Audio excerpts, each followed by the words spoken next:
Hello guys, welcome back to capture diary. ಎಲ್ಲರೂ ಹೇಗಿದ್ದೀರಾ? I hope ಎಲ್ಲರೂ ಚೆನ್ನಾಗಿದ್ದೀರಾ ಅಂತ ಅಂದ್ಕೊಂಡಿದ್ದೀನಿ.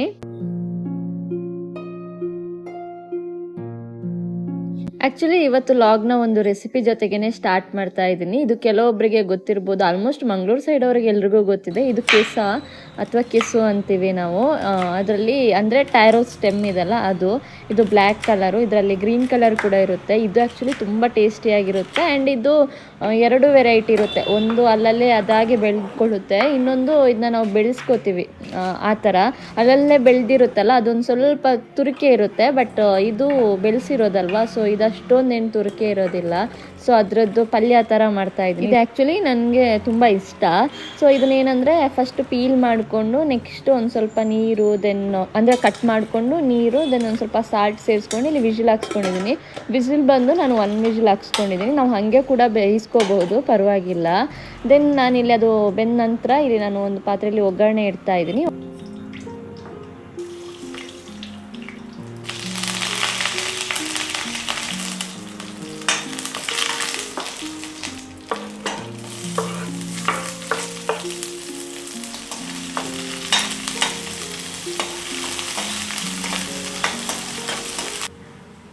ಇವಾಗ ಒಗ್ಗರಣೆಗೆ ನಾವು ಆವಾಗಲೇ ಬೇಯಿಸಿಟ್ಕೊಂಡಿರೋ ಕೆಸು ಏನಿದೆ ಅದನ್ನು ಸೇರಿಸ್ಕೊಂಡು ಒಗ್ಗರಣೆಯಲ್ಲಿ ಚೆನ್ನಾಗಿ ಇದನ್ನ ಮಿಕ್ಸ್ ಮಾಡ್ಕೋಬೇಕು. ಇವಾಗ ಏನಾದರೂ ಸಾಲ್ಟ್ ಎಲ್ಲ ಹೆಚ್ಚು ಕಮ್ಮಿ ಇದ್ದರೆ ನೀವು ಇವಾಗ ಆ್ಯಡ್ ಮಾಡ್ಕೋಬಹುದು. ಆ್ಯಂಡ್ ಇದಕ್ಕೆ ಬೇಯಿಸ್ಬೇಕಾದ್ರೆ ಹುಣಸೆ ರಸ ಕೂಡ ಹಾಕಬೇಕು, ಇಲ್ಲಾಂದರೆ ಒಂದು ಸ್ವಲ್ಪ ತುರ್ಸೋದು ಜಾಸ್ತಿ ಆಗುತ್ತೆ. ನೆಕ್ಸ್ಟ್ ಇವಾಗ ನಾನು ಇದಕ್ಕೆ ಇಲ್ಲಿ ಚಿಲ್ಲಿ ಪೌಡರ್ ಹಾಕ್ತಾ ಇದ್ದೀನಿ. ಇದು ಚಿಲ್ಲಿ ಪೌಡರ್ ಏನಂದರೆ ಮನೆಯಲ್ಲೇ ಮಾಡಿರೋ ಚಿಲ್ಲಿ ಪೌಡರ್. ಆಲ್ಮೋಸ್ಟ್ ಎಲ್ಲ ರೆಸಿಪಿಗೂ ನಾನು ಇದನ್ನೇ ಯೂಸ್ ಮಾಡ್ತೀನಿ. ಇದಕ್ಕೇನೆಂದರೆ ಬ್ಯಾಡಗಿ ಚಿಲ್ಲಿ, ದೆನ್ ಕೊತ್ತಂಬರಿ ಹುರಿದ್ಬಿಟ್ಟು ಸೇರಿಸ್ಕೊಂಡಿರೋದು, ದೆನ್ ಜೀರಿಗೆ, ದೆನ್ ಮೆಂತೆ ಒಂದು 2-3 ಆ ಥರ ಸೇರಿಸ್ಕೊಂಡು ಪೌಡ್ರ್ ಮಾಡಿರೋ ಚಿಲ್ಲಿ ಪೌಡರ್ ಹಾಕ್ಕೊಂಡಿದ್ದೀನಿ. ಆ್ಯಂಡ್ ಇದು ಬಂದು ಮೇಯ್ನ್. ಇದನ್ನ ಕೆಲವೊಂದು ಕಡೆ ಅವರು ಆ್ಯಡ್ ಮಾಡಲ್ಲ, ಅಂದರೆ ಕೆಲವೊಬ್ಬರು ಆ್ಯಡ್ ಮಾಡಲ್ಲ. ಇದು ಬಂದು ಅರಿಶಿಣದ ಎಲೆ. ಇದು ಹಾಕಿದರೆ ಅದರದ್ದು ಫ್ಲೇವರ್ ತುಂಬಾ ಚೆನ್ನಾಗಿರುತ್ತೆ, ಪರಿಮಳ ಕೂಡ. ದೆನ್ ಅದೊಂದು ಅರೋಮನೆ ತುಂಬ ಚೆನ್ನಾಗಿರುತ್ತೆ. ಸೊ ಆ್ಯಡ್ ಮಾಡ್ಕೊಳ್ಳಿ ಇದನ್ನು ಕೂಡ.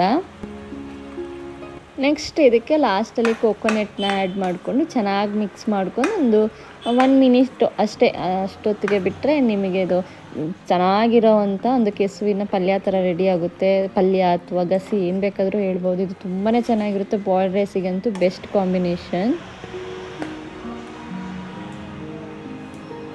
ನೆಕ್ಸ್ಟ್ ಈ ರೆಸಿಪಿ ಅಂದರೆ ಆಲ್ಮೋಸ್ಟ್ ಎಲ್ರಿಗೂ ಗೊತ್ತಿದೆ. ಇದೇನೆಂದರೆ ಬಸಳೆ.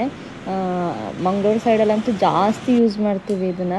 ಎಷ್ಟಂದರೆ ನಾವು ಸ್ಕೂಲ್ ಟೈಮಲ್ಲಿ ಇದನ್ನ ತಿಂದು ಬೇಜಾರಾಗ್ತಿತ್ತು, ಅಷ್ಟು ತಿಂತಾಯಿದ್ವಿ. ಬಟ್ ಇವಾಗ ಇಲ್ಲಿ ಬೆಂಗಳೂರಲ್ಲಿ ಕೂಡ ಸಿಗುತ್ತೆ. ಬಟ್ ಊರಲ್ಲಿ ಅದೊಂಥರ ಟೇಸ್ಟ್ ಚೆನ್ನಾಗಿರುತ್ತೆ. ಅಂದರೆ ಏನು ಅದಕ್ಕೆ ಕೆಮಿಕಲ್ಸ್ ಏನು ಹಾಕದೆ ಬೆಳೆದಿರ್ತಾರಲ್ಲ, ಅದು ಟೇಸ್ಟ್ ತುಂಬಾ ಚೆನ್ನಾಗಿರುತ್ತೆ. ಸೊ ಅದನ್ನು ಈ ಥರ. ಆ್ಯಂಡ್ ಇಲ್ಲಿ ಏನಂದರೆ ಬಸಳೆ ಅಂದರೆ ಬರೀ ಸೊಪ್ಪನ್ನ ಯೂಸ್ ಮಾಡ್ತಾರೆ, ಈ ಥರದ ದಂಟನ್ನ ಯೂಸ್ ಮಾಡಲ್ಲ. ನಮ್ಮ ಸೈಡ್ ಈ ಥರದ ದಂಟನ್ನ ಕೂಡ ಯೂಸ್ ಮಾಡ್ತಾರೆ. ಇದ್ರ ದಂಟು ತುಂಬಾ ಟೇಸ್ಟಿಯಾಗಿರುತ್ತೆ. ಸೊ ಅದನ್ನೆಲ್ಲ ಇವಾಗ ಕ್ಲೀನ್ ಮಾಡ್ಕೊಂಡು ಇವಾಗ ಕಟ್ ಮಾಡ್ತಾ ಇದ್ದೀನಿ. ಇದು ಬಂದು ಬಸಳೆ, ಕೆಸು ಇದೆಲ್ಲ ಏನಿದೆ ಇದೆಲ್ಲ ಬಂದು ಊರಿಂದ ಕೊಟ್ಟು ಕಳಿಸಿರೋದು ನಮಗೆ. ಸೊ ಅದನ್ನು ಇವತ್ತು ಸಾಂಬಾರು ಅಂದರೆ ಗ್ರೇವಿ ಥರ ಮಾಡ್ಕೊಳ್ಳೋಣ ಅಂತ ರೆಡಿ ಮಾಡ್ಕೋತಾ ಇದ್ದೀನಿ.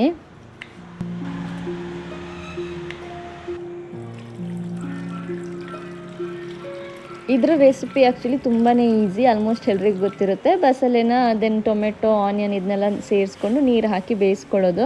ದೆನ್ ಮಸಾಲೆ ರುಬ್ಬಿ ಹಾಕೋದು. ಈ ಮಸಾಲೆಯಲ್ಲಿ ಏನಿದೆ ಅಂದರೆ ತೆಂಗಿನಕಾಯಿ ತುರಿ, ದೆನ್ ಆವಾಗಲೇ ಚಿಲ್ಲಿ ಪೌಡರ್ ಹೇಳಿದೆಲ್ಲ, ಸೊ ಅದನ್ನು ಸೇರಿಸ್ಕೊಳ್ಳೋದು. ದೆನ್ ಅದಕ್ಕೆ ಒಂದು ಸ್ವಲ್ಪ ಬೆಳ್ಳುಳ್ಳಿ ಕೂಡ ಸೇರಿಸ್ಕೊಳ್ಳೋದು. ಬಟ್ ಇದನ್ನ ರುಬ್ಬಬೇಕಾದ್ರೆ ಒಂದು ಸ್ವಲ್ಪ ಸಾಸಿವೆ ಹಾಕಿದರೆ ಚೆನ್ನಾಗಿರುತ್ತೆ ಅಷ್ಟೇ. ಆ್ಯಂಡ್ ಇವಾಗ ಆ್ಯಕ್ಚುಲಿ ಬೆಂಗಳೂರಲ್ಲಿ ತುಂಬ ಚೆನ್ನಾಗಿ ಮಲ್ಲಿಗೆ ಸಿಗುತ್ತೆ. ಈ ಮಲ್ಲಿಗೆ ನನಗೆ ಪರ್ಸ್ನಲಿ ತುಂಬ ಇಷ್ಟ. ಅದರದ್ದು ಏನಂತಾರೆ ಫ್ರೇಗ್ರೆನ್ಸ್ ತುಂಬಾ ಚೆನ್ನಾಗಿರುತ್ತೆ. ಸೊ ಇದನ್ನು ನಾನು ಪ್ರಾಪ್ತಿನ ಕರ್ಕೊಂಡು ಬರೋಕ್ಕೆ ಹೋಗ್ಬೇಕಾದ್ರೆ ಅಲ್ಲಿ ಸೇಲ್ಗೆ ಇಟ್ಟಿರ್ತಾರೆ. ಸೊ ತಗೊಂಡು ಬಂದು ಯಾವತ್ತು ನಾನು ಈ ಥರ ಕಟ್ಕೋತೀನಿ. ಇದೇನಂದರೆ ಒಂದಿನ ಮುಂಚೆ ತೊಗೊಂಡು ಬಂದಿದ್ದೆ. ಅವತ್ತು ನನಗೆ ಕಟ್ಟೋದಕ್ಕೆ ಟೈಮ್ ಆಗಿಲ್ಲ ಅಂತ ಹೇಳಿ ಇವತ್ತು ನೆಕ್ಸ್ಟ್ ಡೇ ಕಟ್ಟೋದಕ್ಕೆ, ಅವ್ರು ಸ್ಕೂಲ್ಗೆ ಹೋದಂತ ಕಟ್ಟೋದಕ್ಕೆ ಟ್ರೈ ಮಾಡಿದೆ. ಬಟ್ ಇದು ತುಂಬ ಟೈಮ್ ತೊಗೊಳುತ್ತೆ.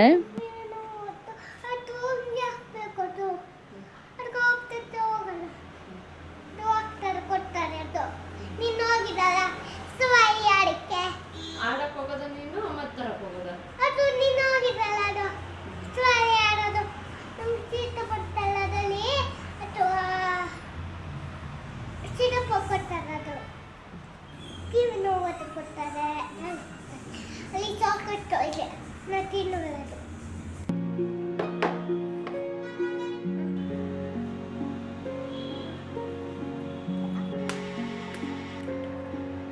ರಾಗ್ಯಾಂಗ್ ಆ್ಯಕ್ಚುಲಿ ಕೋಲ್ಡ್ ಆಗಿತ್ತು, ಸೊ ಅದೇ ಕಿವಿ ನೋವನ್ನ ಇಲ್ಲಿ ಹೇಳ್ತಾ ಇರೋದು ಹಾಸ್ಪಿಟ್ಲಿಗೆ ಹೋಗೋಣ ಅಂತ.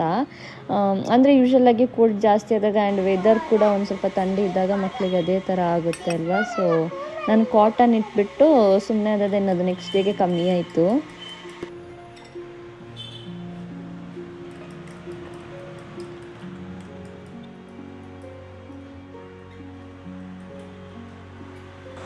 ಇವಾಗ ಅವ್ರು ಸ್ಕೂಲಿಂದ ಬಂದು ಏನಾದರೂ ಕೇಳ್ತಾರಲ್ಲ, ಸೊ ಹಾಗಾಗಿ ಬ್ರೆಡ್ ಆಮ್ಲೆಟ್ ಮಾಡಿಕೊಡ್ತಾ ಇದ್ದೀನಿ. ಸೊ ಅದು ಬಂದು ಅವ್ರು ಒಂದು ಸ್ವಲ್ಪ ಇಷ್ಟಪಟ್ಟು ತಿಂತಾರೆ, ಸೊ ಹಾಗಾಗಿ ಮಾಡಿಕೊಡ್ತೀನಿ.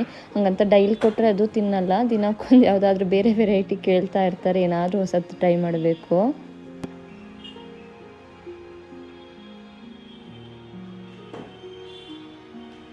ನೆಕ್ಸ್ಟ್ ಅವ್ರು ಹೋಮ್ವರ್ಕ್ ಮಾಡೋದಕ್ಕೆ ಕೂತಾಗ ಅವ್ರ ಜೊತೆಗೆ ನಾನು ಕೂರಬೇಕಲ್ಲ, ಸೊ ಆ ಟೈಮಲ್ಲಿ ಮಲ್ಲಿಗೆ ಕಟ್ಕೋತೀನಿ.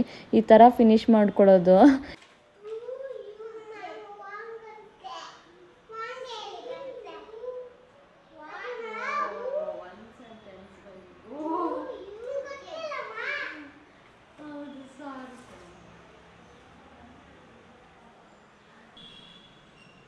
ಆ್ಯಕ್ಚುಲಿ ಅವಳು ಹೋಮ್ವರ್ಕಲ್ಲಿ ನಾನು ಬರ್ಸ್ಬೇಕಾದ್ರೆ ಒಂದು ಮಿಸ್ಟೇಕ್ ಆಗಿತ್ತು, ಸೊ ಅದಕ್ಕೆ ಅವಳು ನೆಕ್ಸ್ಟ್ ಡೇ ಬಂದುಬಿಟ್ಟು ನನಗೆ ಬೈಯೋದು, ನಿನಗೆ ಗೊತ್ತಾಗಿಲ್ವಾ ನೋಡಿಲ್ವಾ ಅಂತ.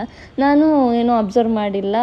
ಆ್ಯಕ್ಚುಲಿ ಪ್ರಾಪ್ತಿಗೆ ಏನಿತ್ತು ಅದೇ ಪ್ರಾಗ್ಯಾಂಗ್ ಕೂಡ ಇರೋದು, ಬಟ್ ಸ್ಟಿಲ್ ನಾನು ಅಬ್ಸರ್ವ್ ಮಾಡಿಲ್ಲ, ಸೊ ಹಾಗಾಗಿ ಅದು ಮಿಸ್ಟೇಕ್ ಆಯಿತು.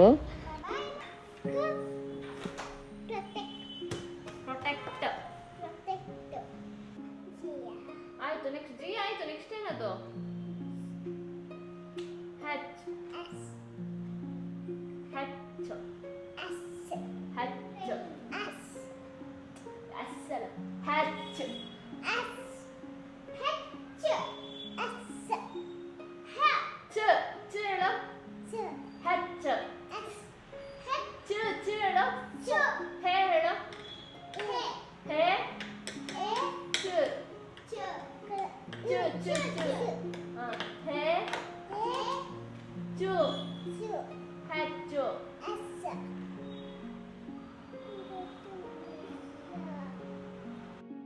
ಅವಳಿಗೆ ಹೆಚ್ಚನ ಎಷ್ಟೇ ಸಲ ಹೆಚ್ಚು ಅಂತ ಹೇಳಿಕೊಟ್ರು ಅವಳಿಗೆ ಹೇಳೋದಕ್ಕೆ ಬರ್ತಾ ಇಲ್ಲ.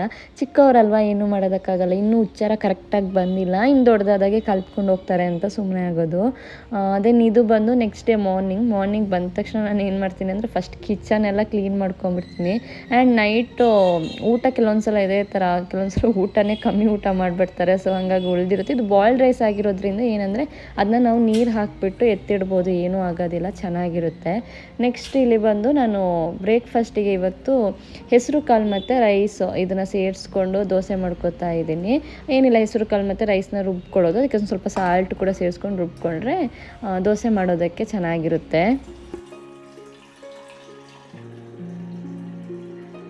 ದೆನ್ ವಾಟರ್ ಫಿಲ್ ಮಾಡ್ಕೊಳ್ಳೋದು ಆ್ಯಂಡ್ ವಾಶ್ ಮಾಡಿಟ್ಟಿರೋ ಪಾತ್ರೆಗಳೆಲ್ಲ ಇರುತ್ತಲ್ಲ, ಸೊ ಅದನ್ನೆಲ್ಲ ತೆಗೆದಿಡೋದು. ಇದಕ್ಕೆ ಆಲ್ಮೋಸ್ಟ್ ನನಗೆ ಮಾರ್ನಿಂಗ್ 1/2 hour 45 minutes ಹೋಗ್ಬಿಡುತ್ತೆ. ನೆಕ್ಸ್ಟು ಏನಾದರೂ ಒಂದು ಗ್ರೇವಿ ಬೇಕಲ್ವಾ, ಸೊ ಹಾಗಾಗಿ ಮಶ್ರೂಮ್ ಮಾಡ್ತಾಯಿದ್ದೀನಿ. ಇದನ್ನು ಹಾಗೆ ಸಿಂಪಲಾಗಿ ಮಾಡ್ತೀನಿ, ಬಿಕಾಸ್ ಮಕ್ಕಳಿಗೆ ಇದನ್ನು ಒಂದು ಸ್ವಲ್ಪ ಸಿಂಪಲಾಗಿ ಮಾಡಿದರೆ ಇಷ್ಟಪಟ್ಟು ತಿಂತಾರೆ. ಹಾಗಾಗಿ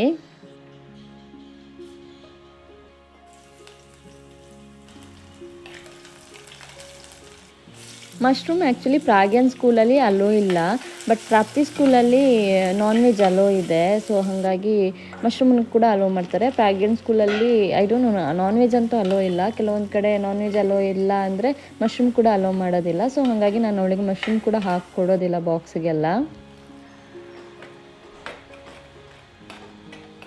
ನೆಕ್ಸ್ಟ್ ಒಗ್ಗರಣೆಗೆ ಮಶ್ರೂಮ್ನ ಸೇರಿಸ್ಕೊಂಡು ಅದನ್ನ ಒಂದು ಸ್ವಲ್ಪ ಫ್ರೈ ಮಾಡೋದು. ಅದಕ್ಕೆ ಮನೇಲಿ ಆವಾಗಲೇ ಆಲ್ರೆಡಿ ಹೇಳಿದ್ದೆಲ್ಲ ಚಿಲ್ಲಿ ಪೌಡರ್, ಅದನ್ನೇ ಇದಕ್ಕೆ ಕೂಡ ಸೇರಿಸ್ಕೋತೀನಿ.